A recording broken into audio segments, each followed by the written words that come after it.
Un jour, ce sera vide. Hugo Lindenberg.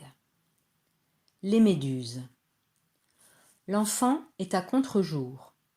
On distingue à peine son visage encadré par une chevelure lisse de vrai garçon.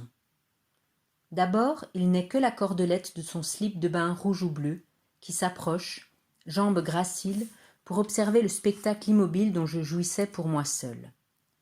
Puis-je continuer sans crainte l'auscultation de la méduse à l'aide du bâton ? Plusieurs vagues passent, inondant la petite île de chair translucide avant que j'ose tâter de nouveau. Je presse légèrement la peau épaisse, mais ce n'est déjà plus l'essentiel. L'unique chose qui compte est désormais cette présence entre le soleil et moi. Un garçon de mon âge. Je me cramponne au bâton, orteils griffés dans le sable mouillé, à la recherche d'un appui, tandis que la vague qui ruisselle sur la vague qui se retire me donne le vertige. Tu la retournes ? Nulle trace de défi dans la voix qui m'invite à poursuivre mes investigations.